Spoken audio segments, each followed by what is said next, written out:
Pertama-tama, pengertian dari hukum Archimedes.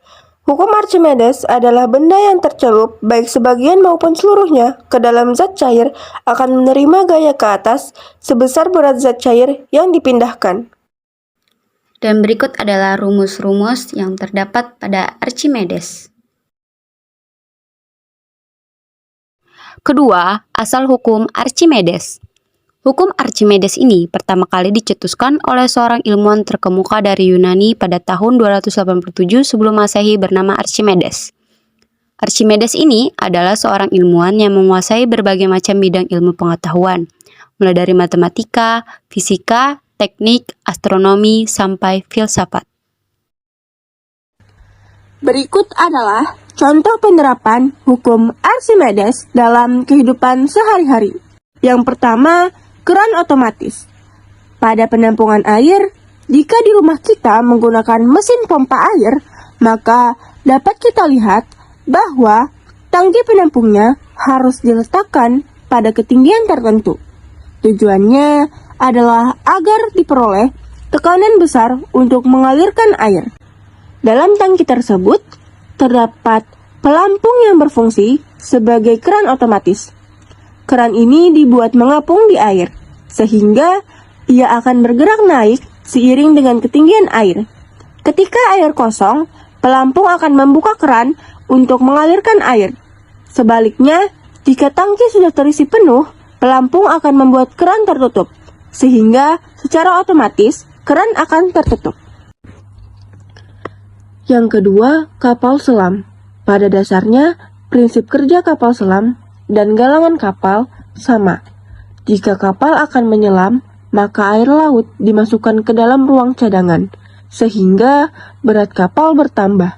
Pengaturan banyak sedikitnya air laut yang dimasukkan menyebabkan kapal selam dapat menyelam pada kedalaman yang dikehendaki. Jika akan mengapung, maka air laut dikeluarkan dari ruang cadangan berdasarkan konsep tekanan hidrostatis. Kapal selam mempunyai batas tertentu dalam menyelami. Jika kapal menyelam terlalu dalam, maka kapal bisa hancur karena tekanan hidrostatisnya terlalu besar. Yang ketiga, bejana berhubungan. Bejana berhubungan adalah suatu wadah atau bejana yang tidak memiliki sekat atau saling berhubungan. Jika bejana ini diisi zat cair yang sejenis, maka permukaan zat cair ini akan sama tinggi. Namun, jika zat cair yang diisikan berbeda jenis, maka permukaannya tidak akan sama tinggi. Yang keempat, balon udara. Hukum Archimedes tidak hanya berlaku untuk benda cair, tetapi juga dapat berlaku pada benda lainnya seperti udara. Kok bisa sih?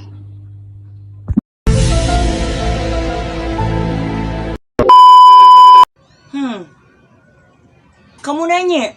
Ya udah, biar aku kasih tahu ya. Kita ingat kembali dengan konsep hukum Archimedes, di mana jika ada dua massa jenis yang berbeda akan dapat menyebabkan terjadinya sebuah reaksi fisika. Hal tersebut juga berlaku pada balon udara. Kenapa balon udara dapat melayang dan jika dilepas akan terbang ke atas? Jika kita teliti, maka didapat kalau udara yang ada di dalam balon udara diisi dengan gas, di mana massa jenis benda dari gas lebih ringan dengan massa jenis benda udara, sehingga balon udara akan terbang ke angkasa. Baiklah, itulah penerapan hukum Archimedes dalam kehidupan sehari-hari. Sekian penyampaian yang dapat kami sampaikan. Assalamualaikum warahmatullahi wabarakatuh.